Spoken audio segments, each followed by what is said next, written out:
Today I am starting C part of chapter 2, conservation of energy. Let's understand with example. मान लेते हैं एक bulb है, उसको हमने इलेक्ट्रिकल एनर्जी प्रोवाइड किया. क्लियर. तो जो इलेक्ट्रिकल एनर्जी है वो किस में चेंज हो जाएगी, जब जैसे हम इलेक्ट्रिकल एनर्जी उसको प्रोवाइड करेंगे तो बल्ब क्या है, ग्लो करने लगेगा. इसका मतलब ये हुआ कि वो लाइट एनर्जी दे रहा है. क्लियर. लाइट एनर्जी दे रहा है, लेकिन साथ ही साथ क्या है, बल्ब हीट भी करने लगता है. इसका मतलब ये है कि वो लाइट एनर्जी के साथ साथ हीट एनर्जी भी क्या है, प्रोवाइड कर रहा है. क्लियर. जो बल्ब्स के फिलामेंट्स होते हैं क्या है, हीट होने लगते हैं, होने के कारण हीट एनर्जी भी मिलती है. तो यहाँ पर क्या हुआ, जो इलेक्ट्रिकल एनर्जी है उसने अपनी फॉर्म को चेंज कर लिया लाइट एनर्जी और हीट एनर्जी में. लेकिन यहाँ पर जो टोटल इलेक्ट्रिकल एनर्जी है वो टोटल लाइट एनर्जी और हीट एनर्जी के सम के इक्वल होगा. इसका मतलब ये है कि जो एनर्जी टोटल एनर्जी है वो क्या है, कांस्टेंट है. जितनी एनर्जी इस साइड में है, मीन्स जितनी एनर्जी हमने इलेक्ट्रिकल एनर्जी प्रोवाइड की थी उतनी ही एनर्जी इन दोनों के सम होगा. ठीक है, इन दोनों का जो सम होगा वो इसी के इक्वल ही आएगा. क्लियर. तो इसका मतलब ये हुआ यहाँ पर कि एनर्जी तो कांस्टेंट है, लेकिन उसने अपने फॉर्म को चेंज कर लिया है. इलेक्ट्रिकल एनर्जी से लाइट एनर्जी और हीट एनर्जी में चेंज हो गया है. Clear. Now principal of conservation of energy. According to the principle of conservation of energy, energy can neither be created nor can it be destroyed. It only changes from one form to another form. Clear. जैसे हमने example में पहले बताया था कि जो electrical energy है वो हीट एनर्जी और लाइट एनर्जी में कन्वर्ट हुई, लेकिन हीट एनर्जी और लाइट एनर्जी अपने आप जनरेट नहीं हुई, क्रिएट नहीं हुई. वो क्या हुआ, इलेक्ट्रिकल एनर्जी से ही कन्वर्ट होकर के बना है. If there is only an interchange between potential energy and kinetic energy, the total mechanical energy remains constant. That is, kinetic energy plus potential energy is equal to constant in the absence of all kinds of frictional forces. Clear? Now, the theoretical verification of kinetic energy plus potential energy is equal to constant for a freely falling body. Clear? अब हम क्या है, verify करेंगे theoretically कि जो kinetic energy और potential energy का जो सम है वो क्या है, फ्रीली फॉलिंग बॉडी के लिए कांस्टेंट है. Theoretical verification of kinetic energy plus potential energy is equal to constant for a freely falling body. Let a body of mass m falling freely under the gravity from a height h above the ground. अब जैसे ही body क्या है downward direction में fall करेगी, तो इस case में इस पॉइंट पर जो इसके पास पोटेंशियल एनर्जी है वो काइनेटिक एनर्जी में चेंज होने लगेगा. क्लियर. तो इस मोशन के ईच पॉइंट पर जो काइनेटिक एनर्जी और पोटेंशियल एनर्जी का सम है वो क्या होगा, अनचेंज होगा. इसी को हमें क्या करना है, वेरीफाई करना है. तो मान लेते हैं इस पे 3 पॉइंट्स लेते हैं, point A, point B, point C. Point A ground से h डिस्टेंस पर है और पॉइंट बी ग्राउंड से h माइनस एक्स डिस्टेंस है. जब बॉडी पॉइंट ए से पॉइंट बी आ रही थी तो मान लिया जाए कितना डिस्टेंस कवर किया उसने, x. तो उस केस में पॉइंट बी का जो ग्राउंड से डिस्टेंस हो जाएगा, कितना हो जाएगा, h माइनस एक्स. क्लियर. और पॉइंट सी क्या है, ग्राउंड से जस्ट बिफोर, तो यहाँ पर h की वैल्यू कितनी हो जाएगी, 0. अब क्या करेंगे, सबसे पहले हम कैलकुलेट करते हैं at point A kinetic energy and potential energy. Clear. तो we know that kinetic energy is equal to half mv². अब यहाँ पर क्या है, इनिशियली बॉडी स्टार्ट की, यहाँ पर रेस्ट थी, तो उस केस में जो इनिशियल वेलोसिटी है क्या आ जाएगा, 0. तो जब वेलोसिटी 0 पुट कर देंगे तो काइनेटिक एनर्जी क्या हो जाएगा, 0. क्लियर. अब फाइंड करेंगे potential energy. We know that mgh, potential energy is mgh. तो हाइट h ही है तो पोटेंशियल एनर्जी कितना हो जाएगा, mgh हो जाएगा. Hence total energy is equal to kinetic energy plus potential energy, 0 plus mgh is equal to mgh. Now at point B, point B पे क्या हुआ कि बॉडी पॉइंट ए से पॉइंट बी पर आया, तो उसने कितना डिस्टेंस कवर किया, x. अब जब ये यहाँ से यहाँ तक आया तो मान लेते हैं उसने जो वेलोसिटी एक्वायर किया वो कितना है, v1 है. क्लियर. तो इस केस में हम सबसे पहले देख लेते हैं डिस्टेंस कितना है. डिस्टेंस कितना कवर किया, x. इनिशियल वेलोसिटी कितनी थी, 0. और एक्सेलरेशन ड्यू टू ग्रेविटी तो g है ही है, और जो फाइनल वेलोसिटी यहाँ पर पहुंचने में कितना हो गया, v1. तो सबसे पहले क्या करेंगे हम, we know that from motion of equation v² is equal to u² plus 2as. Clear. अब v² की वैल्यू कितनी है, जो फाइनल वेलोसिटी क्या है, v1 है, पुट कर देंगे. इनिशियल वेलोसिटी 0 है, 2 इंटू ए की वैल्यू कितनी है, एक्सेलरेशन ड्यू टू ग्रेविटी, तो एक्सेलरेशन कितना है, g है. डिस्टेंस कितना कवर किया, पॉइंट ए से बी तक आने में x कवर किया है ना, तो यहाँ पर x पुट कर देंगे. Means v1² is equal to 2gx. Clear.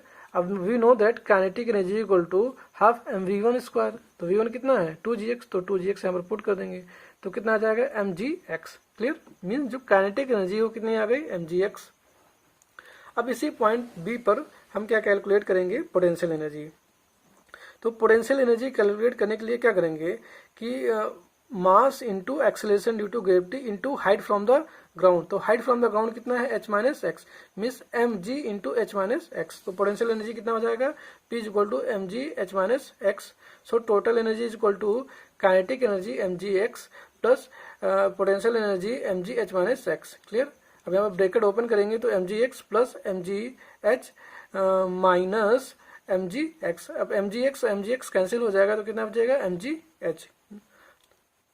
Now at point C, at this point the velocity acquired by body is v, है ना। मान लेते हैं जब बॉडी ए से सी तक आ रहा था तो उसने वेलोसिटी कितनी एक्वायर कर ली, v, और डिस्टेंस कितना कवर किया, h। Clear.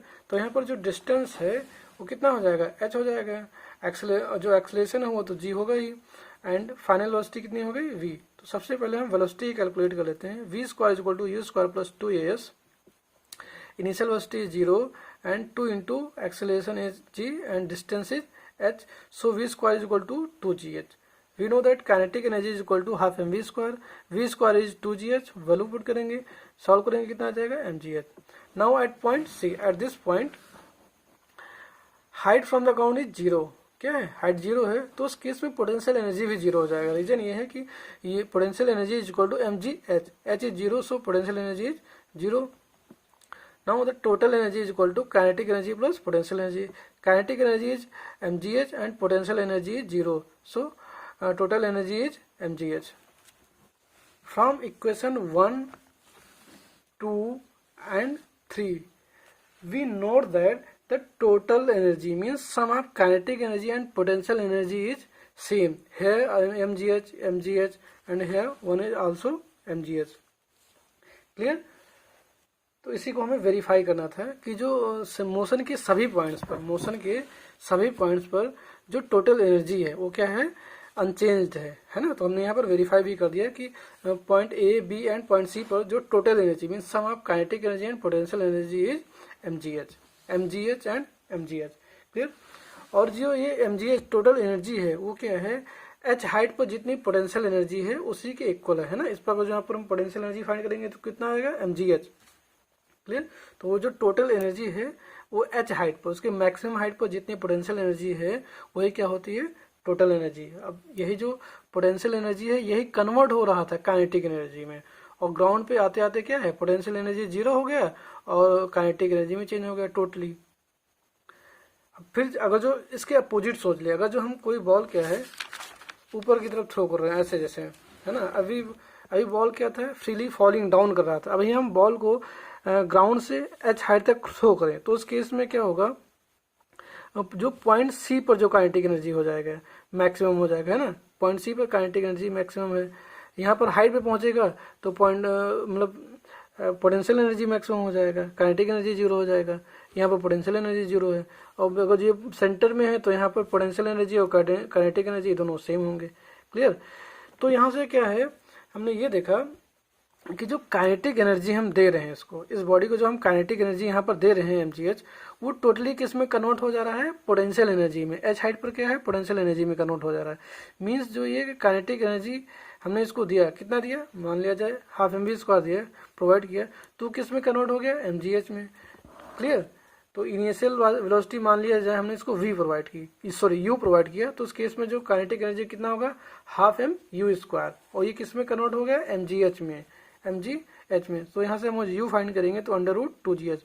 Now we represent a graph in energy and height above the ground. Clear. जैसे इस बॉडी को हमने जब एनर्जी प्रोवाइड की, काइनेटिक एनर्जी प्रोवाइड किया, तो वो काइनेटिक एनर्जी टोटली कन्वर्ट हो गया h हाइट पर पोटेंशियल एनर्जी में। क्लियर। मीन्स जब हाइट 0 थी तो उस केस में काइनेटिक एनर्जी मैक्सिमम था, लेकिन जब हम h हाइट पर पहुंच गए तो काइनेटिक एनर्जी 0 हो गया और पोटेंशियल एनर्जी मैक्सिमम हो गया। तो इसी को हम ग्राफ में रिप्रेजेंट कर देंगे। Clear.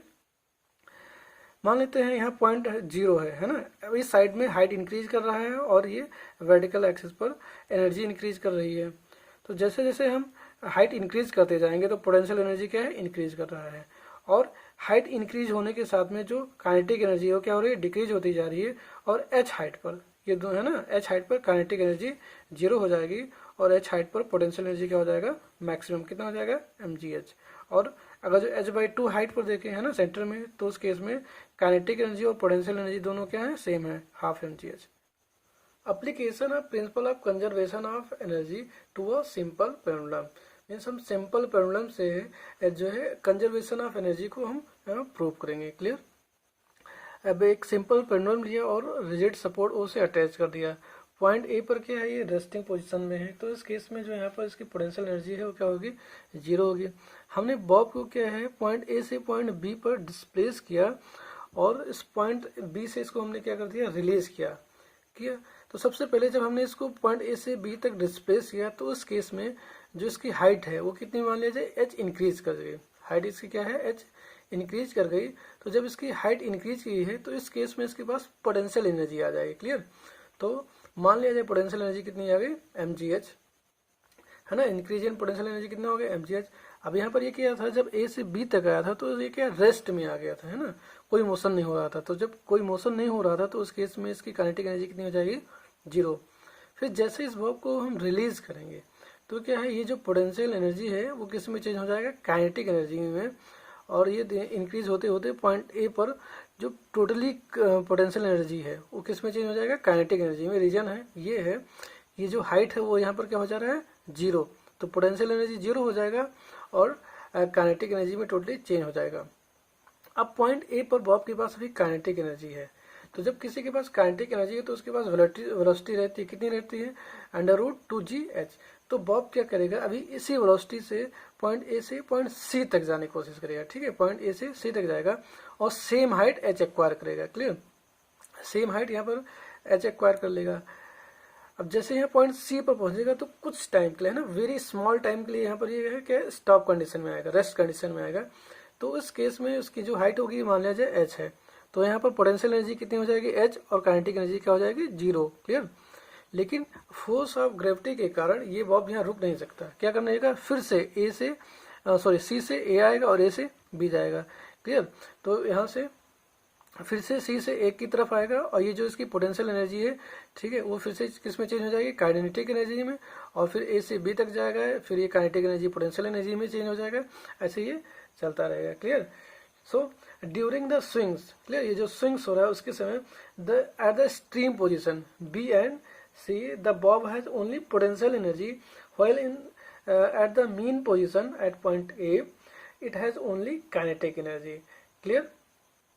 At an intermediate position that is in between AB or AC, the sum of kinetic energy and potential energy is same. Clear. Means अगर जो हम AB और AC के बीच में कोई पॉइंट ले लें, मान लीजिए यहाँ पर कोई पॉइंट ले लें, तो इस केस में जब हम काइनेटिक एनर्जी और पोटेंशियल एनर्जी निकालेंगे तो कितना आएगा, इन दोनों के सम के इक्वल, मीन्स mgh ही आएगा। चाहे यहाँ फाइंड करें, यहाँ पर या यहाँ पर हमेशा कितना आएगा, mgh आएगा। लेकिन जो ये पूरा केस है वो सिर्फ कब के लिए ट्रू है, जब vacuum, strictly true only in vacuum where there is no force of friction due to air. Clear.